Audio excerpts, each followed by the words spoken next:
আমি আপনাদেরকে একজন সফল ব্যক্তি সম্পর্কে বলতেছি। জুলাইবিস রাদিয়াল্লাহু আনহু ছিলেন কালো মানুষ।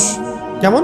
একটু কালো, যে খুব উচ্চ বংশের না, ঠিক আছে, খুব উচ্চ বংশের না, খুব সুদর্শন না, খুব লম্বা না, খাটো টাইপের মানুষ, একটু বেটে টাইপের মানুষ। টাকা পয়সা একদমই নাই, একদমই টাকা পয়সা নাই, বংশমর্যাদা এইসব দিক থেকে তাকে আন্ডার স্টিমেট করা হয় আর কি। এমনকি ফিজিক্যাল স্ট্রাকচারও তারা আমাদের অনেকের মধ্যে সুদর্শন। তার অবস্থা কেমন? নবী সাল্লাল্লাহু আলাইহি ওয়াসাল্লামের সাহাবীরা অন্য হাদিস থেকে বলেছেন যে নবী সাল্লাল্লাহু আলাইহি ওয়াসাল্লাম মসজিদে যেতেন, মদিনায় মসজিদ নববীতে যেতেন, রাস্তার পাশে তিনি পড়ে থাকতেন। ধরেন আমরা মসজিদে হেঁটে আসতেছি, রাস্তার পাশে একজন বসে আছেন, গায়ের জামা কাপড় খুব একটা উন্নত না, ছেঁড়া, তসবিহ নিয়ে জিকির করতেছেন। আপনি কি খুব ফোকাস করবেন তার দিকে? করবেন না। কিন্তু মানুষ তার দিকে ফোকাস করে না খুব একটা, যাওয়া আসা করে, সে পড়ে থাকে। কেউ খাবার দিলে খায়, না দিলে খায় না। এইভাবেই তার দিন যাচ্ছে। কোথাকার ঘটনা এটা? মদিনায়, হিজরতের পরের ঘটনা। সাহাবীর নাম জুলাইবিস রাদিয়াল্লাহু আনহু। খুব উচ্চ বংশের না, অর্থবিত্ত নাই। বারবার বলছি, আমি রিপিট করতেছি কেন? বিকজ এটা আপনাদের সাথে অনেক অনেক মানে সাইকোলজিক্যালি মিলবে বিষয়টা অনেকের সাথে, এবং এটা আমাদের খুব ভালো করে জানাও দরকার আছে। তো একদিন নবী সাল্লাল্লাহু আলাইহি ওয়াসাল্লাম তাকে বললেন যাওয়ার সময়, হে জুলাইবিস, তুমি কি বিয়ে করবা? প্রশ্নটা কি? খুব মজার আলোচনা না এটা আমাদের কাছে, অনেকের কাছেই। হে জুলাইবিস, তুমি কি বিয়ে করবা না? প্রশ্নটা এরকম ছিল, হে জুলাইবিস, তুমি কি বিয়ে করবা না? উনি তো আকাশ থেকে পড়লেন, ইয়া রাসূলুল্লাহ, আমাকে কে বিয়ে করবে?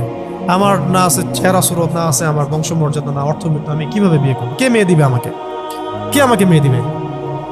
তো ওদিন নবী সাল্লাল্লাহু আলাইহি ওয়াসাল্লাম চলে গেলেন, কিছু বললেন না। পরের দিন আবার বললেন, ইয়া জুলাইবিস, আলা তাতাযাওয়াজ, তুমি কি বিয়ে করবা না? একই উত্তর, ইয়া রাসূলুল্লাহ, আপনি গতকালকে এক কথা বললেন, আবার বলতেছেন বিয়ে করবেন, আমাকে কে বিয়ে করবে? তৃতীয় দিন নবী সাল্লাল্লাহু আলাইহি ওয়াসাল্লাম আবার বললেন, আলা তাতাযাওয়াজ ইয়া জুলাইবিস, তুমি কি বিয়ে করবে না হে জুলাইবিস? তিনি এবার বলছেন, আপনি কি আমার সাথে রসিকতা করতেছেন? আমাকে কে বিয়ে করবে? তো নবী সাল্লাল্লাহু আলাইহি ওয়াসাল্লাম বললেন যে অমুক আনসারী সাহাবীর বাসায় যাও। অমুক আনসারী সাহাবীর বাসায়, আনসারী সাহাবী কারা? যারা মুহাজির সাহাবীদেরকে আশ্রয় দিয়েছেন। অমুক আনসারী সাহাবীর বাসায় যাও, সেখানে একজন বিবাহযোগ্য নারী আছে, মেয়ে আছে, তাকে গিয়ে বলো যে আমি রাসূল সাল্লাল্লাহু আলাইহি ওয়াসাল্লামের পক্ষ থেকে আমার বিয়ের প্রস্তাব নিয়ে আসছি। তিনি গেলেন, যাওয়ার পরে বললেন যে আমাকে প্রস্তাব সহ পাঠানো হয়েছে। মেয়ের বাবা আর মায়ের রিয়াকশন ছিল অনেকটা সাধারণত যা হয় তেমন আর কি। তুমি বিয়ের প্রস্তাব নিয়ে আসছো, তুমি কি খাওয়াবা মেয়েকে? কোথায় রাখবা? তোমার তো নিজের কোনো থাকার জায়গা নাই। প্রশ্ন কিন্তু যৌক্তিক কি?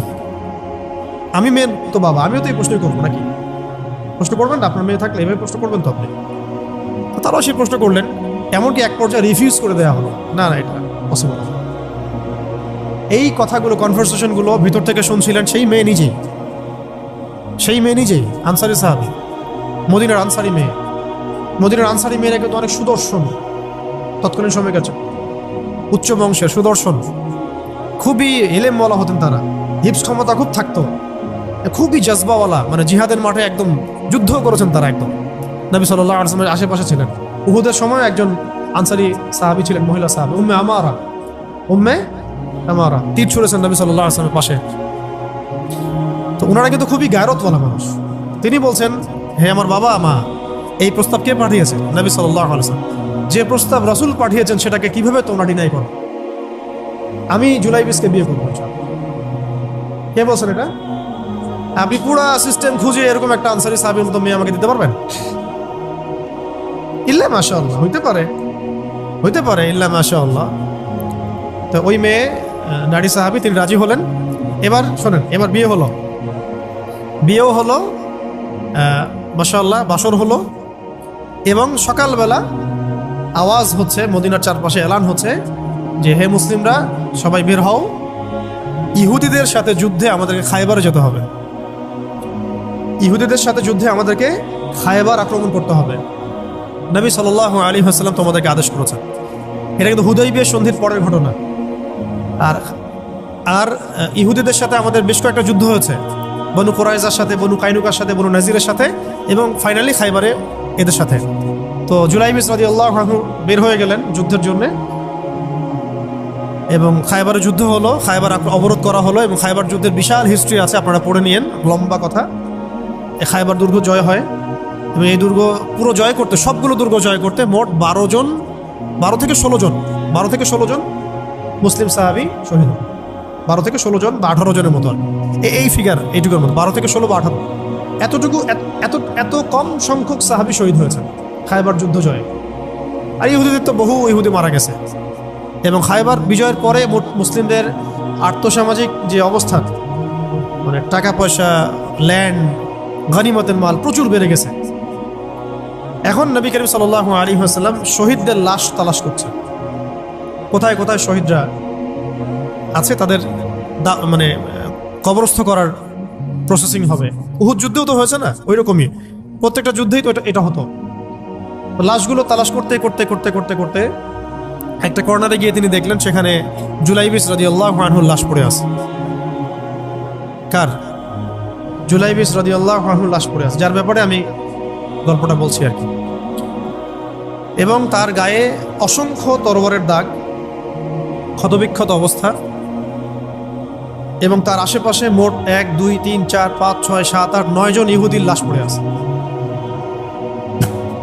ছোট সাহাবী, বলেছি আকৃতিতে ছোট, খুব উঁচু বংশের না, অর্থ সম্পদ কম, দেখতে সুন্দর না। গতকাল বিয়ে করেছেন, কেউ তাকে বিয়ে দিতে যাচ্ছিল না।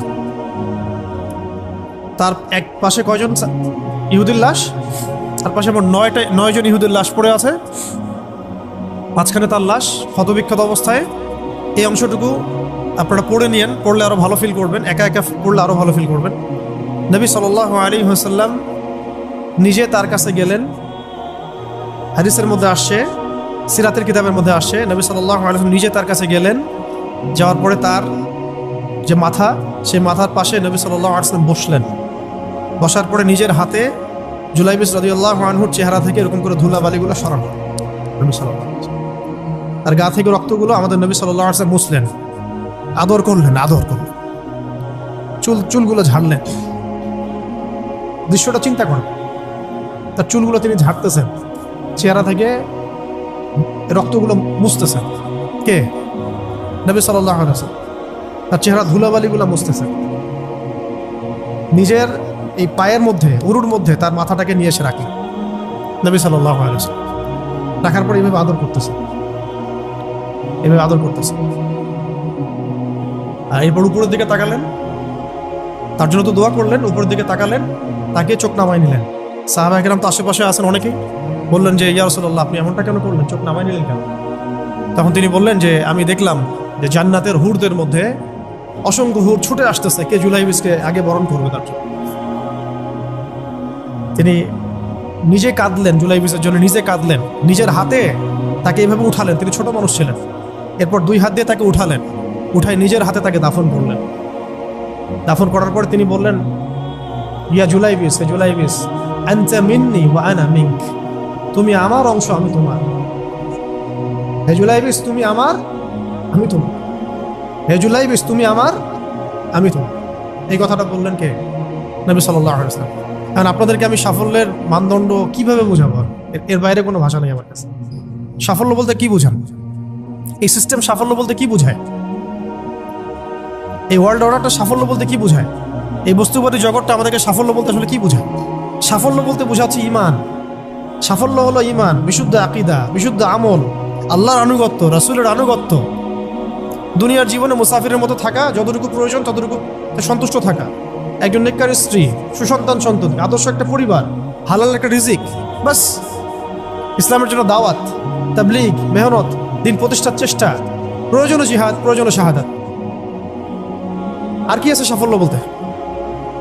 এরকম সাহাবী একজন নয়, কিন্তু এক একজন সাহাবী সম্পর্কে এক একটা করে কথা বলা যাবে। হানজালা রাদিয়াল্লাহু আনহুর নাম শুনছেন? হানজালা রাদিয়াল্লাহু আনহু, তিনিও বিয়ে করেছেন একদিন। তার পরের দিন সকালে উহুদের যুদ্ধে গিয়েছেন। 70টা আঘাত সহ্য করেছেন, বলা হচ্ছে কিতাবের মধ্যে 70-80টা আঘাত তার দেহে ছিল। শহীদ হয়েছেন। উহুদ যুদ্ধে যখন সাহাবীদেরকে দাফন করা হচ্ছে, তখন তিনি নবী সাল্লাল্লাহু আলাইহি ওয়াসাল্লাম দেখলেন হানজালা রাদিয়াল্লাহু আনহুর লাশটা ভেসে আছে, বাতাসে ভেসে আছে, এবং লাশ থেকে পানি ঝরতেছে। সাহাবীরা জিজ্ঞাসা করলেন, ইয়া রাসূলুল্লাহ, এটা কেমন, এটা কিভাবে হচ্ছে? তখন নবীজি বললেন যে হানজালা গত রাতে বিয়ে করেছে, গোসল করার সময় পায় নাই, সে সকালবেলা চলে আসে যুদ্ধের মাঠে, ফেরেশতারা তাকে গোসল দিচ্ছে, এটার পানি পড়ছে, আমরা দেখতে পাচ্ছি। সাফল্যের সংজ্ঞা আসলে কি?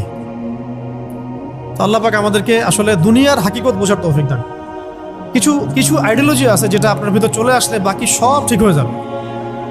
আর এগুলোর যদি ভিতরে ঠিক মতো না বলবৎ হয়, আপনাকে আমি ডালপালার ক্রাইসিস সমাধান, ওয়ার্ল্ড অ্যাফেয়ার্স, ইকোনমি এইসব বুঝে দিনের দিকে হেদায়েত দিতে পারবো না।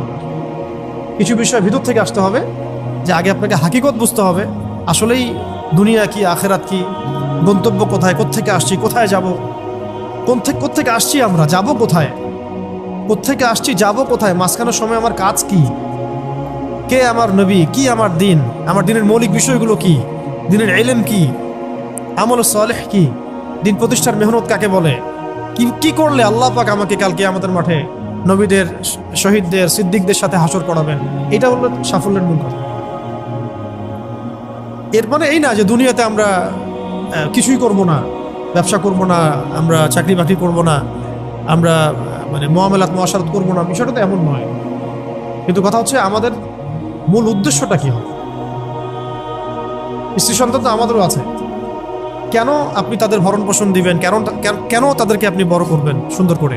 বিকজ তারা আপনার জন্য রিজিকের অংশ, তারা আপনার তাজারিয়া, তাদের উপর আপনার হক আছে, আমার উপর তাদের হক আছে।